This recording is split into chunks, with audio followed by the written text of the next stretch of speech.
Hi, I'm Life, and I'd like to show you some work I've been doing using unsupervised learning to discover the drivers and effects of convective organization.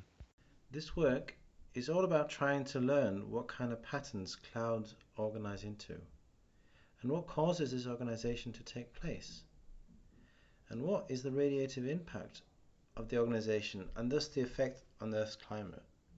My focus is on the tropical Atlantic, as the shallow convective clouds that form here have been shown to be particularly difficult for climate models to represent. And in fact, these clouds make out the majority of the uncertainty in current climate predictions. So I set out to develop and use a technique based on unsupervised learning where a neural network learns for itself from data what kind of patterns of organization exist. With this, I have since started to uncover the radiative properties of different kinds of organization and the environmental conditions that exist where they occur. The way my technique works is actually much the same as how we implicitly consider differences in patterns when we look at clouds, as was done recently by a group of researchers coming up with names for some patterns, calling them sugar, fish, flower and gravel, based on their visual characteristics. When we look at these four images, we implicitly think of measures to compare them. One might, for example, think of feature size and cloud amount, and place the images in a coordinate system based on these metrics. And so I built a neural network that produces a point in a high-dimensional space for a given satellite image, but without telling the network what the different dimensions should represent. What the neural network does is take an input image, here generated from GOES 16 satellite observations, and from this produces a 1D point vector representing a point in a high-dimensional space, a so-called embedding. Through training, the neural network is forced to place input tiles with similar cloud structures near each other in the embedding space. This approach of taking a highly complex input, here an image, and producing a lower dimensional embedding representation is a very common machine learning technique, with the classic example being Google's word2vec in natural language processing. The details on the training process can be found in a paper I published last year, but the general idea is that it's a form of contrastive learning, where similar, neighboring in space, and random tiles are fed to the neural network. To give you an idea of what is fed to the neural network, here are the first 150 tiles in a training set. You can see that these are completely random, and for some it's even hard to discern whether there's a well-defined pattern to the cloud organization. Once the neural network has been trained, we can look at clustering in the embedding space to examine how the neural network has grouped the different satellite images. Using hierarchical clustering, we find that the network has learned a meaningful family of organization, with subclusters being deemed similar in a way that makes sense visually. Another option is to apply the neural network to tiles sampled by sliding a window over a larger domain. This gives a representation of the organization locally throughout the whole domain, which you can then visualize by plotting the first three PCA components of the embedding vectors as red, green, and blue. We can then overlay this on the animation I showed earlier, and we see large contiguous regions with similar colors, suggesting that the neural network thinks that these regions contain similar organization. Finally, we can attempt to understand the shape of the points in the high-dimensional embedding space. Here I've used dipole, a technique derived from isomap, to extract the manifold on which the embedding points lie. In contrast to PCA analysis, which may lose topological information by attempting to find a linear basis to reconstruct the embedding vectors from, this technique attempts to find the high-dimensional point manifold and unwrap it.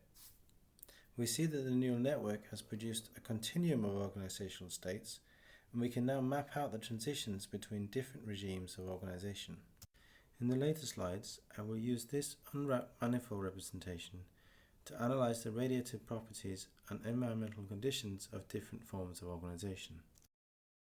We will start by looking at the radiative properties. For both the outgoing long wave flux and the short wave albedo, we, as expected, find a strong correlation with cloud fraction, so that higher cloud amount leads to increased reflection of incoming short wave radiation and lower long wave emissions, as clouds are generally colder than the ocean surface. But, interestingly, the contours of these fields in the embedding space are not coincident, with the more dendritic clouds having low albedo and high outgoing long wave radiation, leading to a net cooling effect. We now turn to looking at the environmental conditions, starting with the sea surface temperature. Here we find a general gradient away from large isolated clouds, having the highest sea surface temperatures.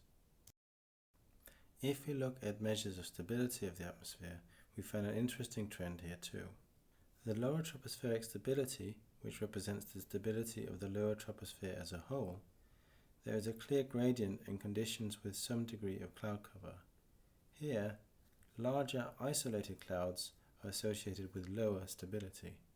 Looking instead at the estimated inversion strength, which attempts to measure the stability at the top of the cloud layer, there appears to be an isolated kind of organization associated with very strong inversions. These results, though, may change, however, once I do a more accurate calculation of the inversion strength. Lastly, we will look at two fields often associated with clouds, the horizontal wind speed and the amount of water vapor. To do this, I've selected two heights, one within the subcloud boundary layer and one within the cloud layer itself. We see that larger isolated clouds and non-cellular high cover clouds are associated with high water vapor concentrations in both the boundary layer and cloud layer. For the horizontal wind speed, this shows larger variation within the boundary layer with stronger wind speeds associated with more cellular cloud structures.